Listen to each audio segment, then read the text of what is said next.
Hello, good morning. Hello good morning everyone. मैं doctor गरिमा चतुर्वेदी। और मैं मारिया अली। हेलो डॉक्टर, मैं आपका स्वागत है।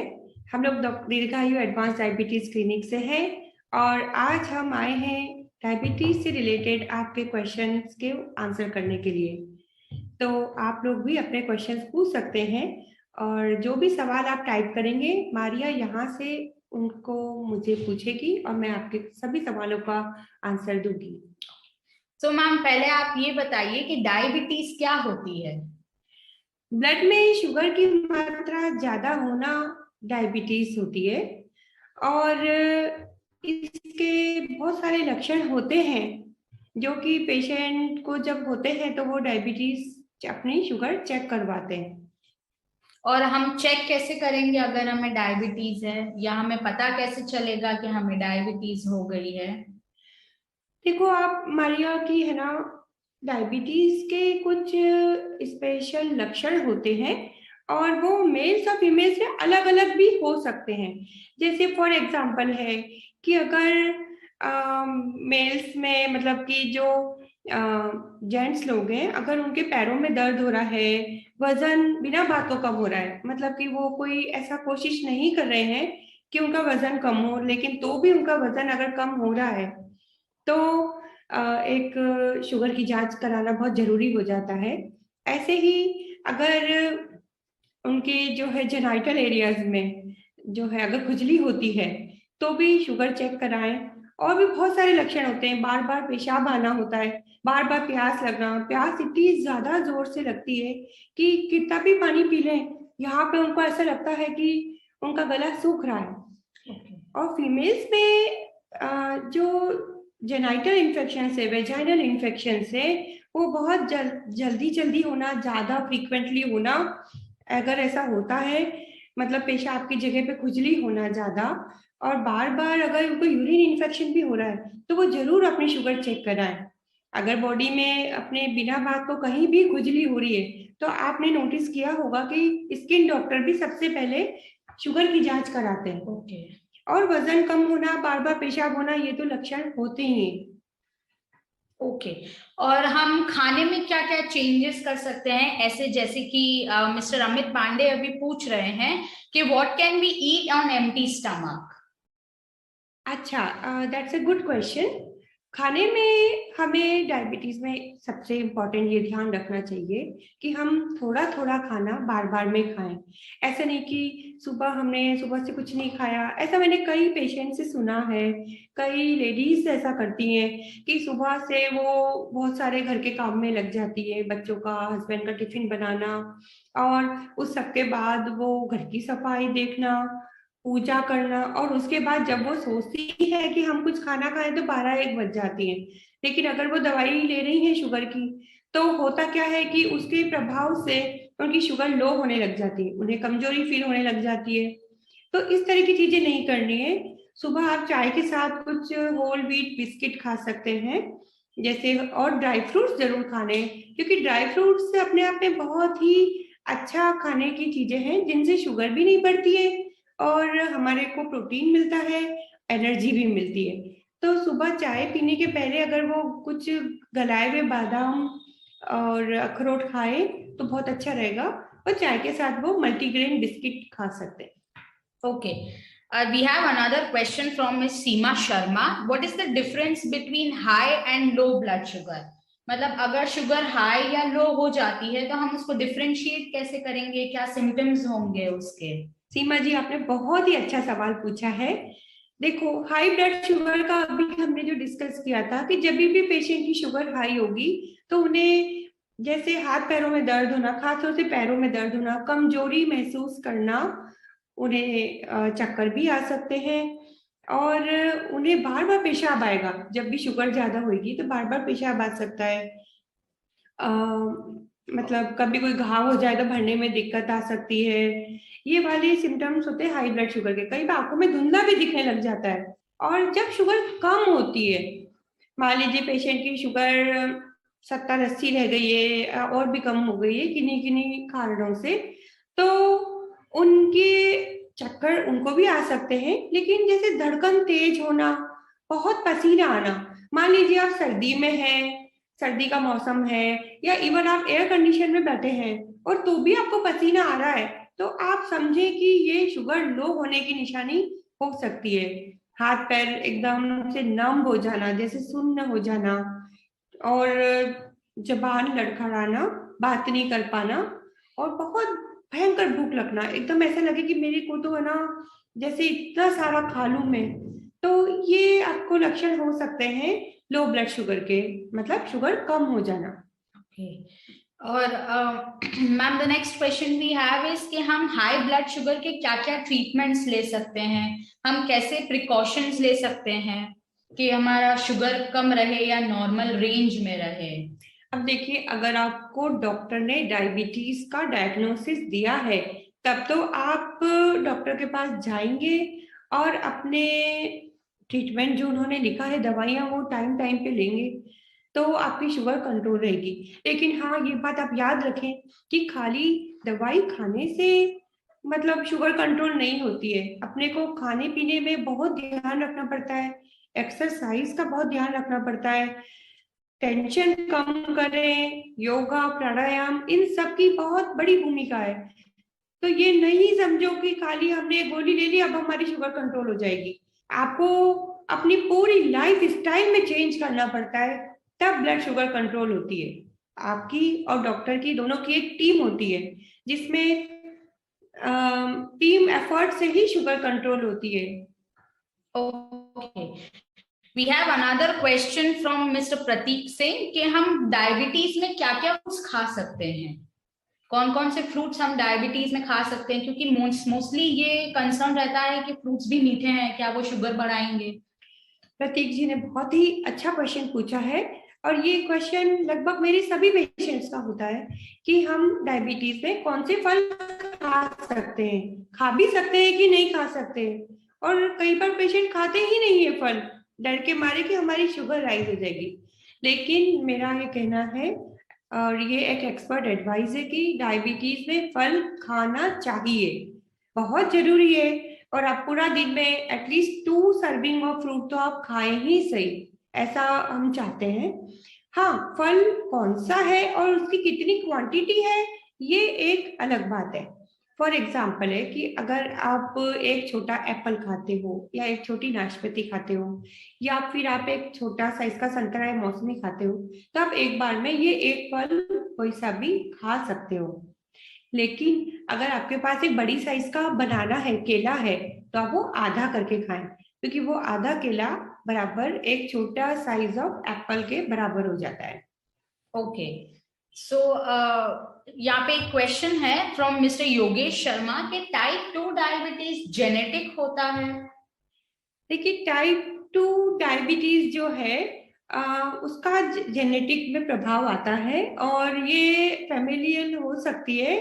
और फैमिली में अगर अपने पेरेंट्स को डायबिटीज है, तो आगे जाके बच्चों में जब वो बड़े होते हैं तब डायबिटीज की संभावना बहुत ज्यादा हो जाती है। पर इस कब कितनी जल्दी डायबिटीज होगी, उनको ये डिपेंड करता है कि उनकी लाइफ स्टाइल कैसी है। ओके, सो यहाँ पे एक क्वेश्चन और है मिस्टर अमित पांडे की तरफ से कि हम बारिश में क्या क्या प्रेफर कर सकते हैं, कौन से फ्रूट्स खा सकते हैं, या कौन सी ऐसी चीजें हैं जो हम बारिश के हिसाब से खा सकते हैं डायबिटीज कंट्रोल करने के लिए। देखिए, बारिश के टाइम में अच्छी बात है कि काफी सीजनल फ्रूट्स जो है वो थोड़े खट्टे मीठे टाइप के फ्रूट्स आते हैं, तो वो खा लेने चाहिए। जैसे कि अभी अपने अमरूद आएंगे, नाशपाती है, अनार है, एप्पल, आलू बुखारा, ये आप खाएं तो बहुत अच्छा रहेगा। पर एक चीज जो मैं कहना चाहती हूँ वो ये है कि इसी समय भुट्टे भी आते हैं, और भुट्टे जो है मक्की, वो बहुत शुगर हाई कर देता है, तो आप ये ध्यान रखें कि भुट्टा नहीं खाएं। Okay, we have a question from Tripti Adarsh कि हमें कब फ्रूट्स खाने चाहिए और कब नहीं खाने चाहिए। देखिए, बहुत अच्छा क्वेश्चन है ये, क्योंकि ये बात सही, कई बार पेशेंट्स क्या गलती करते हैं कि वो खाना फिनिश करते हैं और फल खा लेते हैं। नहीं, फल हमें ऐसे टाइम खाना चाहिए जब हमने उसके कुछ देर तक कुछ हैवी खाने का आइटम नहीं खाया हुआ हो। फॉर एग्जाम्पल, अगर आपने 9 बजे लगभग नाश्ता किया है, तो 11 बजे का टाइम ऐसा है कि आप आराम से एक फल खा सकते हैं, क्योंकि अपना लंच टाइम 1 बजे करीब होता है। तो अगर आपने 9 बजे नाश्ता किया और 1 बजे लंच है, तो आप 11 बजे तक एक फल खा सकते हैं। और ऐसे ही शाम को मान लीजिए आपने 1 बजे लंच किया है और रात का खाना आपको 8 बजे खाना है, तो आप शाम को 5-6 बजे जरूर एक फल खा लें। और ये मैंने कई बार देखा है कि शाम को 5 से 6 बजे के बीच पेशेंट्स की शुगर थोड़ी सी लो होने लग जाती है, उन्हें कमजोरी फील होने लग जाती है, and that is a very good time to eat fruits. Okay ma'am, so हम लोग नॉर्मल ब्लड शुगर जैसे फास्टिंग और खाने के बाद की शुगर कितनी रहनी चाहिए कि that is an normal range? तो मैं ये चाहती हूँ कि सभी पेशेंट्स इस बात पे ध्यान दें कि खाली पेट शुगर जो है ना, डायबिटीज के पेशेंट में अलग होती है और नॉन डायबिटिक पेशेंट में अलग होती है। अगर किसी को डायबिटीज है और उनका ट्रीटमेंट चल रहा है, तो वो खाली पेट शुगर उनकी हम 100 से लेके 140 तक रखते हैं। और डिपेंडिंग ऑन द एज, अगर पेशेंट की एज ज्यादा है या उन्हें और कोई और भी बीमारी है या उन्हें लो ब्लड शुगर बार बार होती है, तो इस केस में हम लोग उनकी खाली पेट शुगर 110 से लेके 150 के बीच में भी रख लेते हैं। तो ये डॉक्टर के ऊपर डिपेंड करता है, पेशेंट के ऊपर भी। पर हाँ, 100 से 140 तक के बीच में आपकी शुगर आ रही है, दैट इज गुड। और खाने के 2 घंटे बाद हम शुगर 140 से लेके 180 तक की रेंज में रखते हैं, and that also depends on the patient's age. अगर पेशेंट की एज यंग है, तो हम कोशिश करते हैं कि उनकी शुगर 140 150 तक की रहे खाने के 2 घंटे पर। पर अगर पेशेंट की एज लगभग 70-80 ईयर्स ओल्ड है पेशेंट, तो अगर उनकी 170 180 खाने के 2 घंटे बाद रहती है, it's okay too. Okay, so we have a comment from Priyadarshini Jain कि वो डायबिटीज से डायग्नोस्ड हुई थी first time with her HbA1c 8.9। ओके, तो इसका क्या मतलब है? Hello, we are back. Sorry everyone, due to some connection problem, we lost the meeting, but now we are here again asking some questions. So, yeah, so we were talking about HbA1c. जी, so HbA1c अगर से भी हम diagnosis करते हैं diabetes का, क्योंकि HbA1c पिछले 3 महीने की शुगर बताता है। तो अगर HbA1c 6.5 या उससे ज्यादा हो, तो मतलब कि डायबिटीज का ये डायग्नोसिस है। So it's a good question. HbA1c को भी हम यूज करते हैं डायबिटीज के डायग्नोसिस के लिए। ओके। और मुझे हमको ये जानना था मैम कि हम लोग क्या क्या फिजिकल एक्सरसाइज इसमें कर सकते हैं, how much walking we have to do, हमको कितना योगा वगैरह एक्सरसाइज हम लोग को क्या प्रेफर करना चाहिए कि जिससे हमारी नॉर्मल शुगर।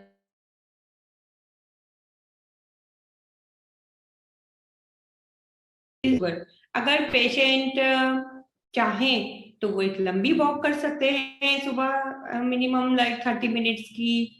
कोई कोई पेशेंट 45 मिनट्स 1 आवर की वॉक करते हैं, दैट्स वेरी गुड।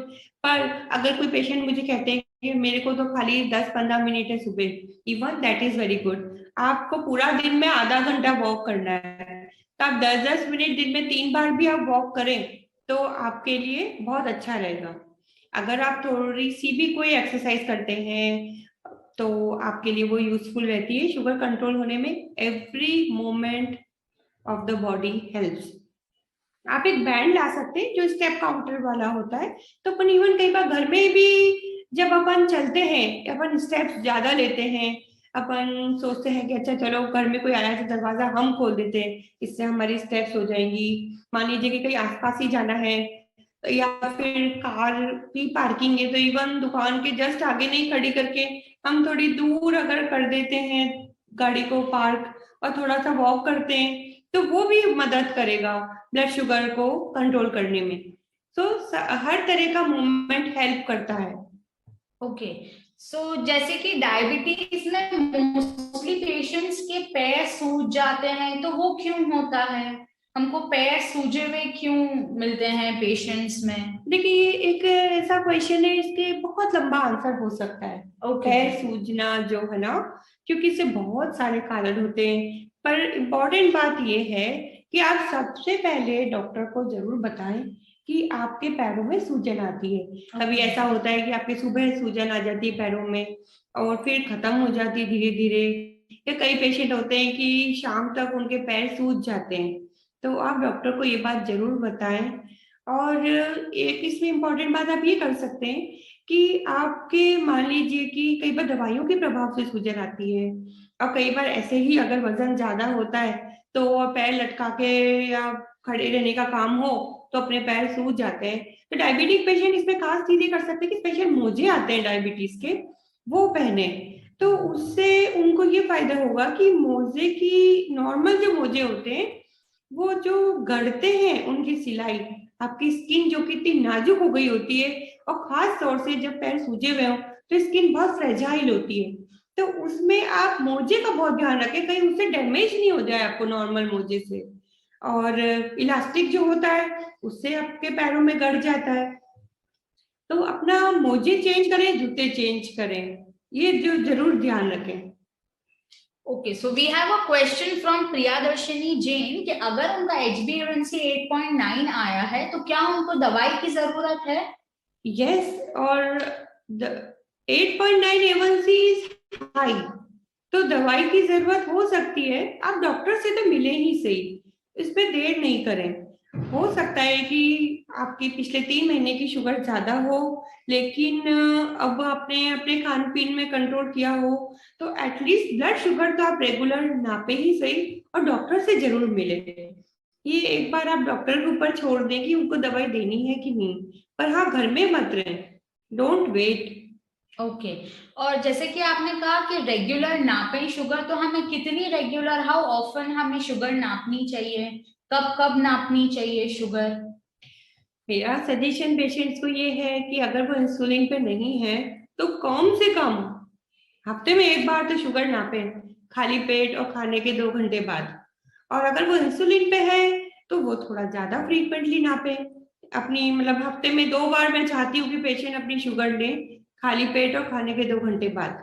अच्छा, अगर उनको कोई एबनॉर्मल फीलिंग आ रही है, कभी उन्हें ऐसा लग रहा है चक्कर आ रहे हैं या अच्छा फीलिंग नहीं है कुछ बॉडी में, तो जरूर एक बार शुगर चेक कर लें। ऐसा तो नहीं कि शुगर हाई हो गई हो। ओके, सो हम डिफरेंशिएट कैसे करते हैं कि किसी पेशेंट को मेडिसिन की जरूरत है या किसी पेशेंट को इंसुलिन की जरूरत है? ये डिसीजन आपके डॉक्टर का रहेगा। मतलब हम लोगों के पास बहुत सारे क्राइटेरिया होते हैं कि पेशेंट को हम इंसुलिन पे कब शुरू करें। कितनी ही बार हमें टेम्परेरी भी इंसुलिन शुरू करना पड़ता है।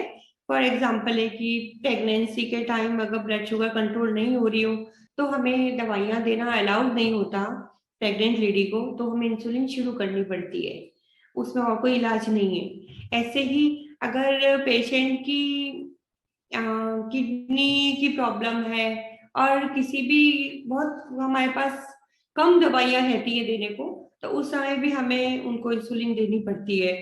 तो ऐसे बहुत सारे क्राइटेरियाज होते हैं जिनकी वजह से अगर हमारे पास और कुछ भी ऑप्शन नहीं है तो हम पेशेंट को इंसुलिन देते हैं ताकि वो स्वस्थ रहे। Okay, so we have a question, another question from mister Deepesh Sharma कि ऐसा कभी हो सकता है कि खाली पेट की शुगर आपकी नॉर्मल आ रही है और खाने के बाद की शुगर आपकी बढ़ी हुई आ रही है? हाँ, ऐसा हो सकता है कि खाली पेट शुगर नॉर्मल हो, खाने के 2 घंटे बाद बढ़ी हुई हो। और मैंने कितनी बार देखा है कि पेशेंट खाने के 2 घंटे बाद की शुगर चेक ही नहीं करते हैं, क्योंकि कई बार वो ऑफिस में होते हैं, कई बार वो कहीं और किसी के घर में होते हैं, खाना खाने गए हुए होते हैं। तो it is not easy to check blood sugar after eating food. पर हाँ, और इसका अपने को पता लग सकता है HbA1c से, जो हमें 3 महीने की शुगर बताता है। और अगर 3 महीने की शुगर हाई आ रही है और खाली पेट शुगर नॉर्मल आ रही है, तो मतलब ये है कि हमारी या तो नाश्ते के 2 घंटे बाद या खाने के 2 घंटे बाद शुगर कभी ना कभी बढ़ रही है। ओके, और तो इस केस में हमें क्या करना चाहिए, एज इन अगर हमारे खाने के 2 घंटे बाद शुगर बढ़ रही है तो हमें क्या करना चाहिए उसमें?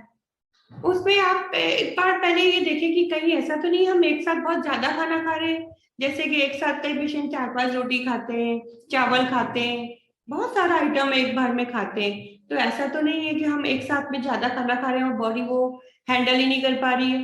तो उस खाने को आप क्वांटिटी कम कर सकते हैं। दूसरा, आप अपने आटे को भी चेंज कर सकते हैं। और आटे में मतलब आप जौ का आटा या बाजरे का आटा या मल्टीग्रेन आटा यूज करके देखें, प्योर गेहूं का आटा नहीं है। ओके, सो मिस्टर अरुण कोठारी सर ये पूछ रहे हैं कि उनके फुट में 20 मिनट के वॉक के बाद स्वेलिंग आ जाती है, बट उनकी शुगर 150 ही है, तो क्या ये डायबिटीज हो सकती है या ये कुछ और रीजन से भी होता है?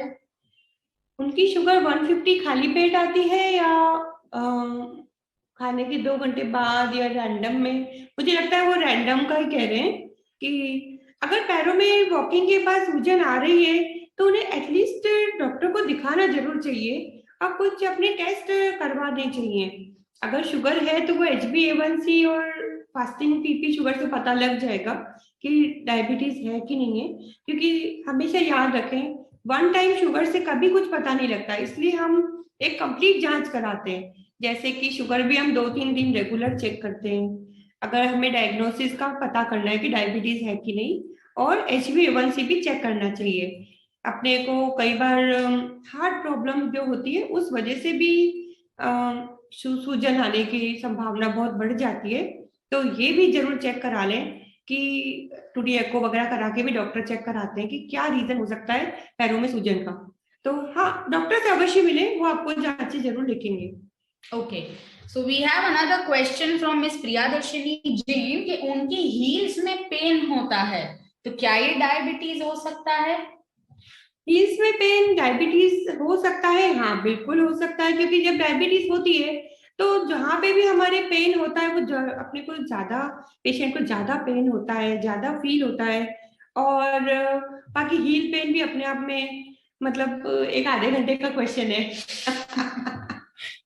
हील पेन के बहुत सारे कारण होते हैं और मेरे हिसाब से वन ऑफ दीज डेज अपने को पैरों की सूजन का एक टॉपिक और हील पेन का एक टॉपिक रखना चाहिए। बिल्कुल, तो हमें किस तरीके के जूते पहनने चाहिए अगर हमें हील पेन है या पैर सूज जाते हैं? लाइक कुछ जूते मेमोरी फोम वाले आते हैं, कुछ जूते हार्ड फोम वाले आते हैं, तो हमें क्या प्रेफरेबल करना चाहिए? तो अगर अपने को सूजन है पैरों में और हील पेन है तो एक तो मोजे का ध्यान रखें कि मोजे इससे स्पेशल आते हैं ताकि वो आगे से इलास्टिक नहीं हो और वो एक्सपांड हो सके आपके पैरों के सूजन के अनुसार।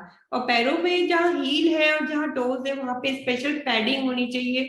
और जो शूज है वो भी आपने सही कहा कि मेमोरी फोम वाले जो होते हैं उसमें अपने वेट के अनुसार उनमें पैडिंग चेंज हो जाती है। ओके, तो स्नीकर्स या मेमोरी फोम के शूज, कंफर्टेबल शूज वो पहने और हल्के से हील वाले चप्पल वगैरह पहने नहीं। Okay, so we have another question from mister Amit Pandey कि आटा हम लोग मल्टीग्रेन मार्केट में जो आता है वो यूज कर सकते हैं क्या? मेरा सजेशन है कि मार्केट में प्री मेड मल्टीग्रेन आटा अगर डायबिटीज है तो नहीं यूज करें और खुद ही अलग अलग तरह के आटा लाके और उनके रेशियो आप बना के देखें आपको क्या सूट करता है और क्या नहीं। तो हम कौन कौन से आटे जनरली यूज कर सकते हैं? हम आटे जैसे कि जो भी मिलेट्स है, आपको याद होगा इस बार हमारे प्रधानमंत्री जी ने भी मिलेट्स का जिक्र किया था स्वतंत्रता दिवस के भाषण में। मिलेट्स बहुत इंपॉर्टेंट है। जौ है, बाजरा है, रागी है, कांगनी है और सामा है, ये सारे मिलेट्स हम यूज कर सकते हैं रोटी के हिसाब से और अलग अलग चीजें बनाने के हिसाब से। पर ये भी अपने आप में डायबिटीज के खान पान का बहुत इंपॉर्टेंट और इंटरेस्टिंग टॉपिक है जो हम अगली बार लेंगे। मुझे लगता है आज का अपना समय अब समाप्त हो गया है जी। तो आपको कैसा लगा हमारा आज का शो आप बताइएगा जरूर, हम आपके कमेंट्स का वेट करेंगे। Thank you so much everyone.